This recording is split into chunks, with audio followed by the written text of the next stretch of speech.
Hey, Auburn landed a commitment, and he's ginormous.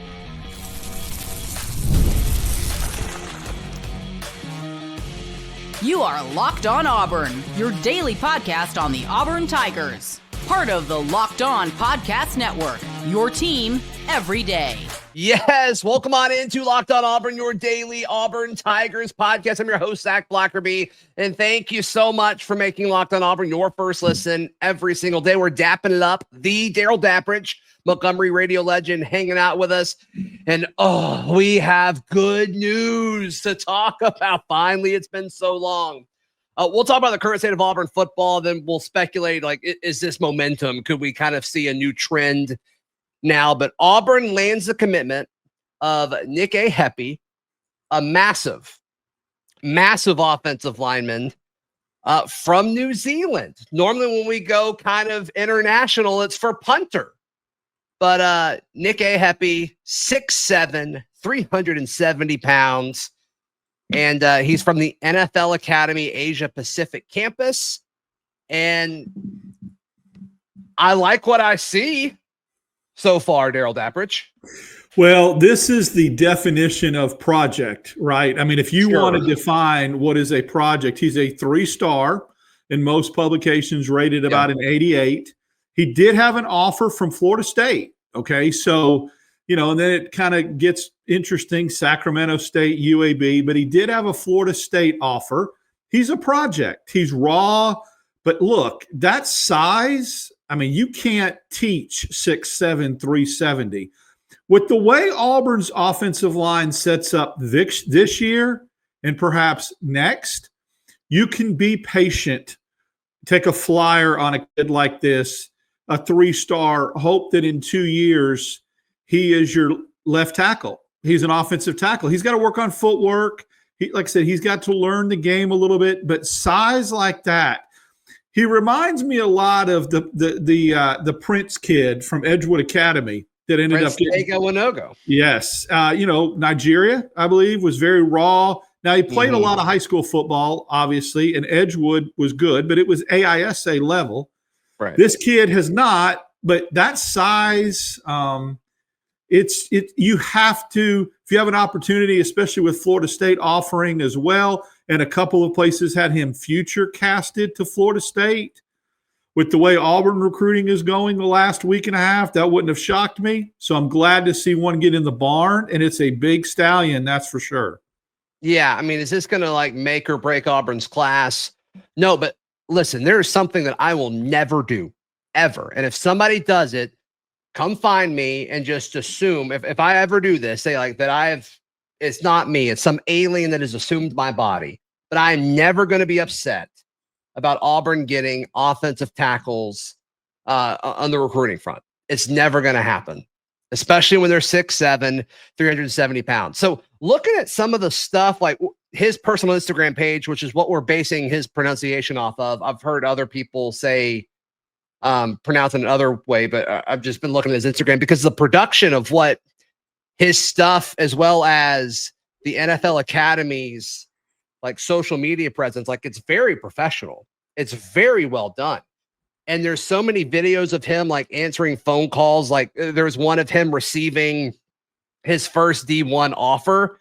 Seems like a very humble kid. Seems like he's very dialed in. His commitment video is very focused. I love that he, the first person he thanked was his parents, driving him to practice every day. I love all of that. And it seems like the kind of guy culturally that you would want when it comes with this, raw moniker of it's going to take a little bit more time for him to reach starting caliber in the SEC. Once again, I don't think this is going to make or break your class, but I think it's a nice accessory. No question about it. Offensive linemen are a premium. No matter how many you get or how many you have, you try to get more. It's like starting pitching in baseball. So we're not going to see the dividends of this until probably 2027. And honestly, Zach, he doesn't even have to start for this to be a good pickup. If he comes in 2 years from now and learns the game and learns American football and gets even stronger, which he will, and footwork and all that, and is a swing guy, play left tackle, play right tackle, come in, even get to 2 on the depth chart, it's worth it because, again, you can't coach, teach that size.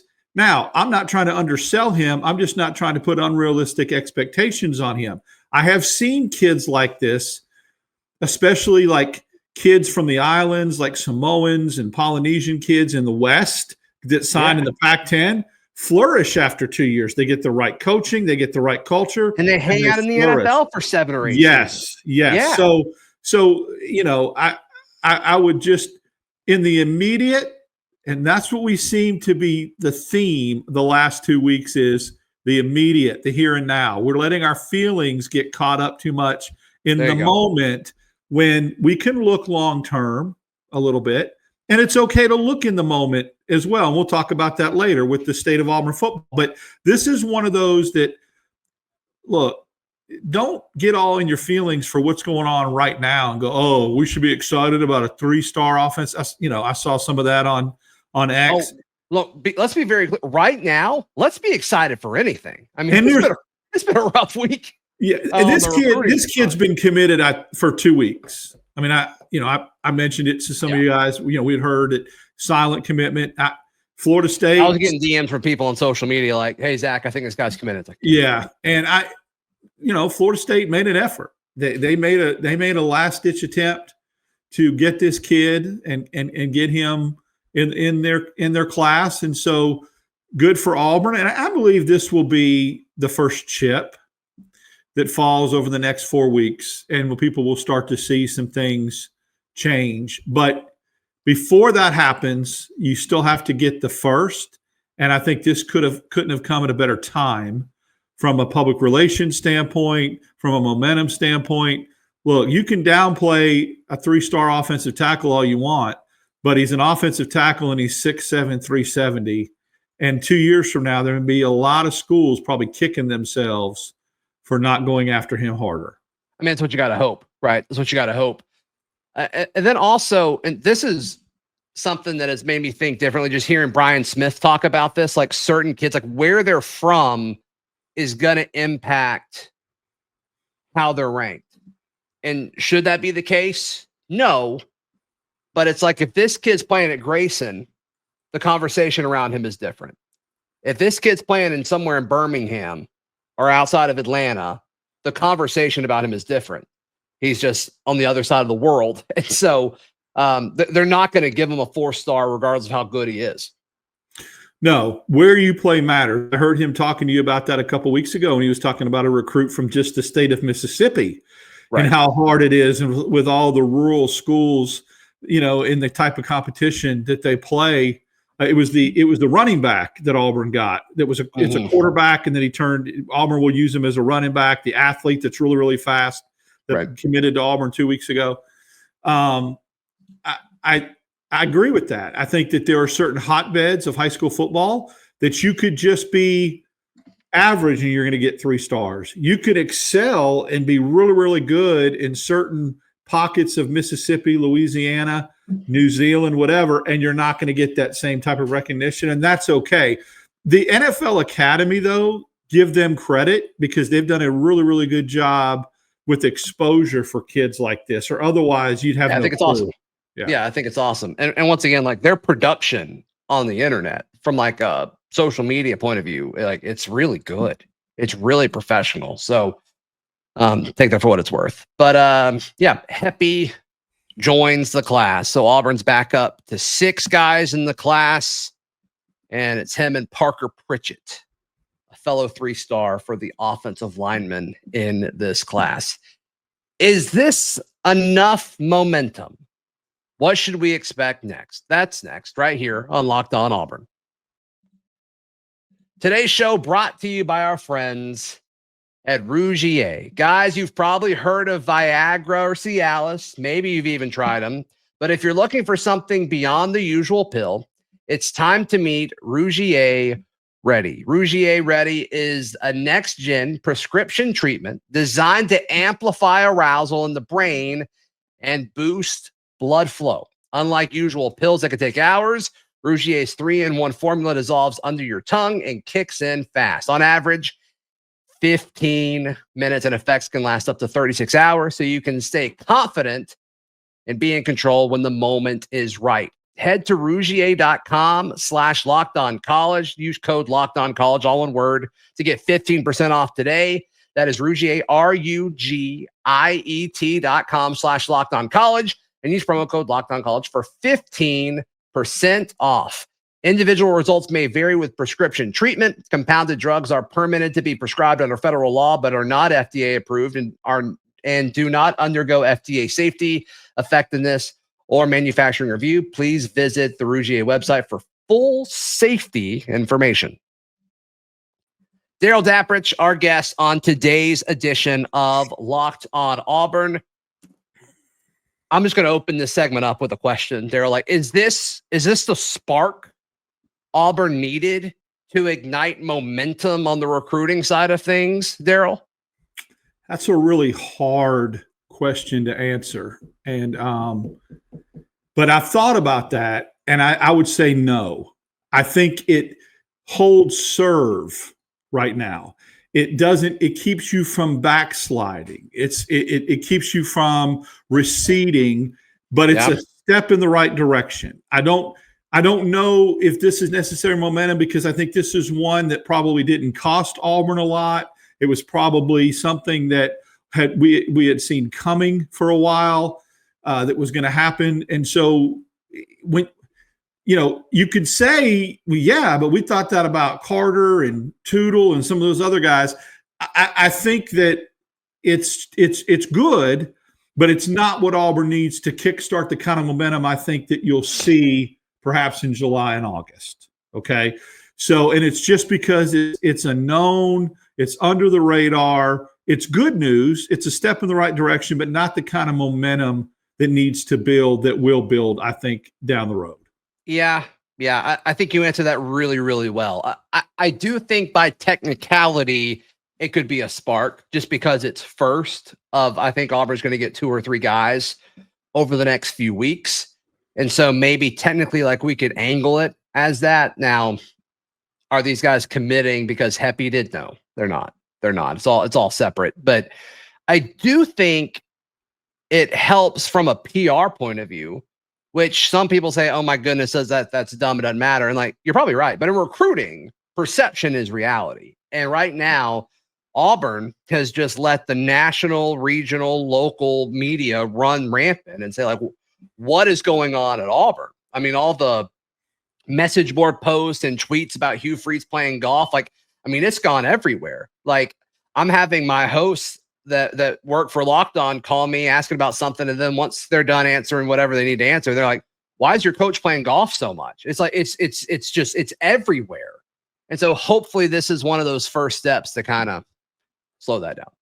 It slows it down. It quiets the masses a little bit. I think that all those things are legitimate questions, because I don't think he's playing any less golf than he did a year ago. But when you have the kind of recruiting class he had a year ago, those questions aren't going to come up, in the criticisms after Big Cat Weekend. Now, at the end of June, there were a lot of people upset that last weekend before the dead period that you could host players. Auburn didn't. And people were furious about it. Why not? And then they ended up 2 weeks later having that incredible haul. I'm not saying that a reason though? Like, okay, because I used that with, I talked about that with somebody yesterday, and I was like, well, Auburn didn't use this last week and last year, and it worked out. And they're like, yeah, but why didn't they use it last year? And I'm like, I didn't really have a response to that. As far as like, just because it worked out last year doesn't mean you shouldn't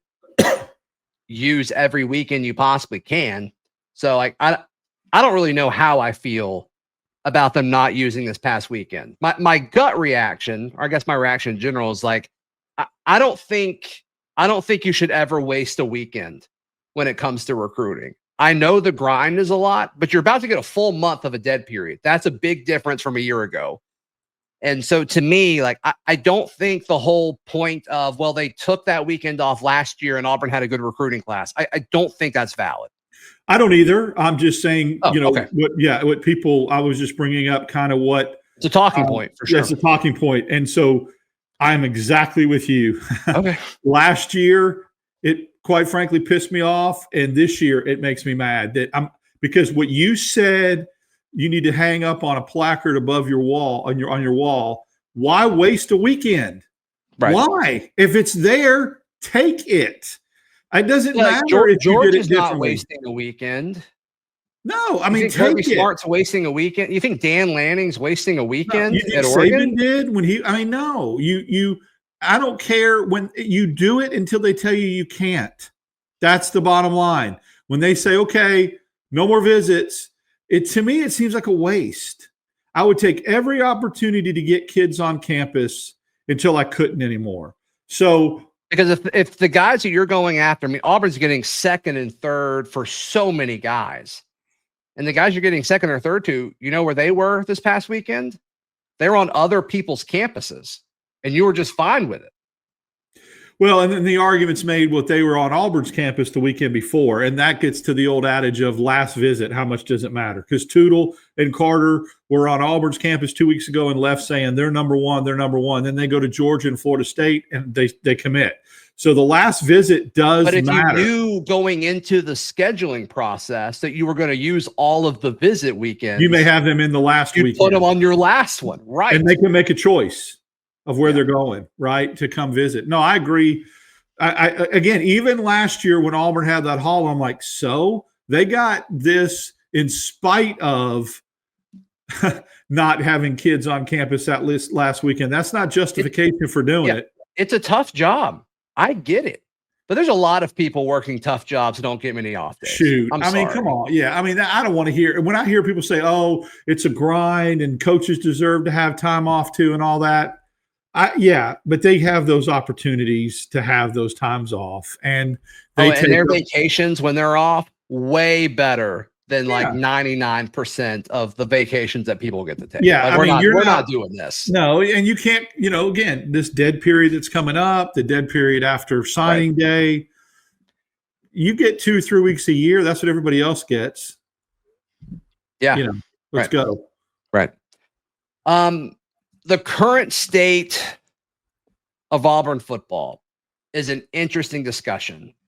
I read yesterday, Darrell, I don't know if you watched it, but yesterday, me and Kyle, we went through some of the write-ups in the Lindy's magazine. I did. They laid out some win-loss records over the last 4 years, and I can't stop thinking about it. Let's jump into that in just a second. Right here on Locked On Auburn.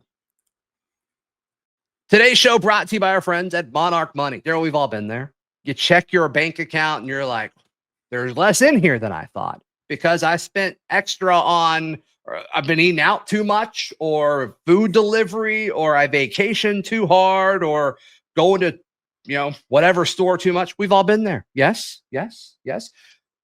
Well, with Monarch Money, it can help you get a handle on all of that. It's your personal CFO. Darrell, you run a business. I mean, a CFO is pretty valuable. And you can just have it in your pocket with Monarch Money. CFO is one of the most important budgets. And that's the other thing about Monarch Money we've talked about. It helps you with budgetary stuff. It helps you see exactly if you're spending outside of your budget. All that planning, financial planning is a good thing. Yep, no question. It gives you all the insights that you need. And I love that you can also put the budgeting stuff with the investment stuff. That's the only app I've seen do that effectively. So head over to Monarch Money. Take control of your finances today. Use code LOCKEDONCollege at monarchmoney.com for 50% off your first year. That's monarchmoney.com. Code LOCKEDONCollege for half off your first year. Thank you so much for making Locked On Auburn your first listen every single day. I was about to ask you, but I sent you the stat earlier, so I'm not going to ask you. In the last 4 seasons, Auburn is 10-22 in SEC games. 10-22 in SEC games. So that includes both Harsin years and then both Hugh Freeze years.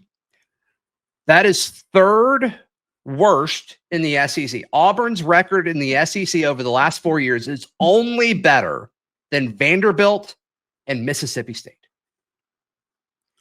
And I read that and like, I just haven't been able to quit thinking about it. That's awful.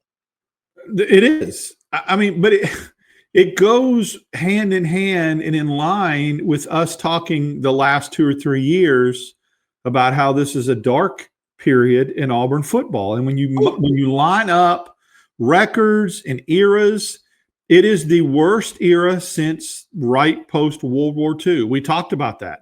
I mean, when Auburn hasn't gone 4 years in forever without a winning season. Come on. Yeah. That's never happened. That hasn't happened in our lifetime. That didn't happen during the Barfield years, which was considered the drought years, the years in the wilderness years. Right. It didn't happen. So it's historically bad, and there's no way around it.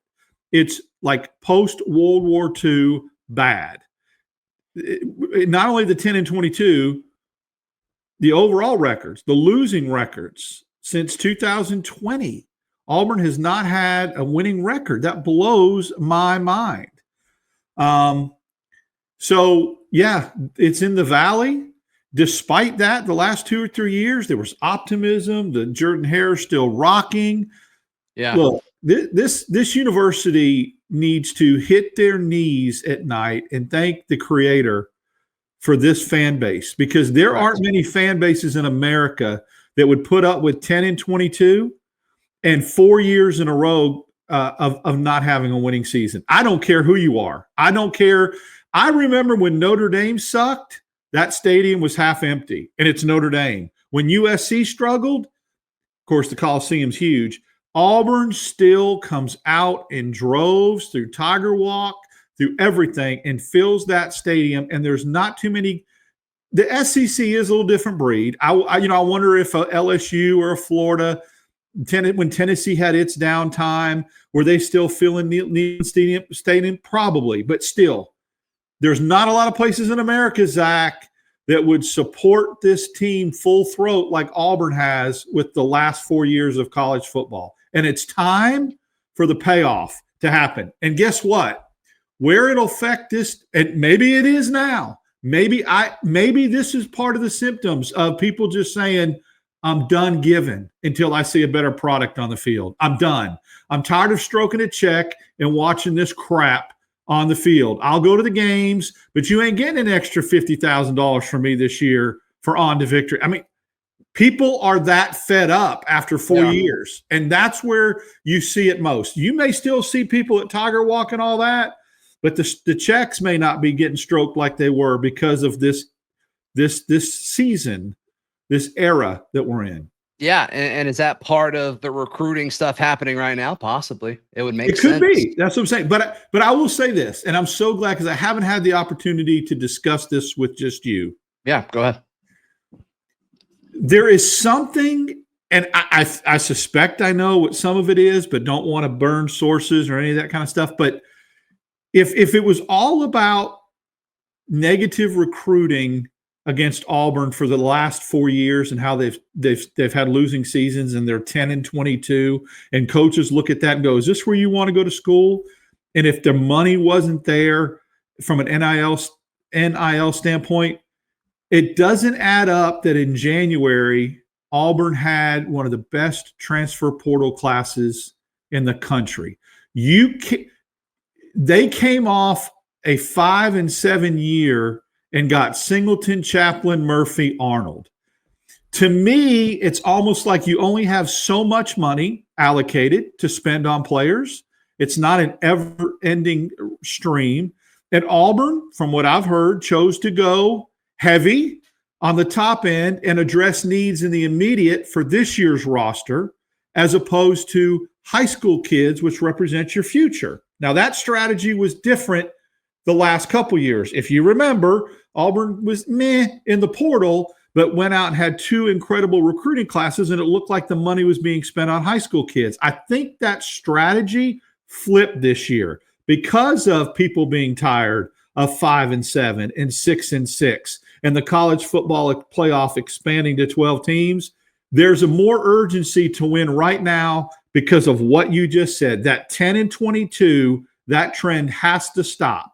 And how does it stop? You win now. How do you win now? proven college players. I think it's all connected. Yeah, I mean, into the, the nod of like, there's not unlimited money going around. There's a lot of money going around, but it's not unlimited. But a lot of these guys that you brought in through the portal commanded a lot. Jackson Arnold, obviously there were reports. I think the reports are a little high based off of, some of the people we've talked to. I think the reports are a little high, but still a lot. There's still a lot. Eric Singleton, obviously, seems like that's going to be worth every single penny. Xavier Chaplin. Mason Murphy was the number 2 tackle. So I'm sure he wasn't cheap. I'm probably leaving some people out, but like still like those dudes. And that's just talking about like the guys you brought in. That's not talking about making sure Cam Coleman's happy and Malcolm Simmons is happy. Which we know had to happen because we were hearing some things about Simmons, right? Other schools wanted Simmons for sure. That was scary. Perry Thompson. Here's the thing to look at too, Zach, real quick. When you are getting kids from Power 5 schools, it costs a lot more money than getting the Jalen McLeods, Keyron Johnsons from the group of 5s. When you're getting kids from group of 5 schools as opposed to the Power 4s, it's different. And Auburn was heavier. Yeah. Did I say Johnson? Yeah. I think so. Keyron Crawford. It's different getting kids from USC, Virginia Tech, Oklahoma, and Georgia Tech than it is App State, Tulane, Arkansas State. And Auburn went heavy on the group of 5 kids the last couple years and light on the Power 4s, and they flipped that this year. They went after the big boys from the big schools, and that costs more money than it does getting the group of 5 kids because they just want the opportunity to play up. Yep. And Horatio Fields can't have this conversation without mentioning Horatio. Wake Forest, right? Another, Power 4. That fits exactly what you're talking about. So, cool. Awesome. Always good to chat with you. How can people check out everything you've got going on? Follow me on X, DAP6410, Instagram, Darrell Dapp, and then Wednesdays and Fridays with you on Locked on Auburn. And then we do this little Barncast thing Sunday nights live with our guy, Charlie 5. Please like the video. Please subscribe. We'll see you next time. This has been Locked on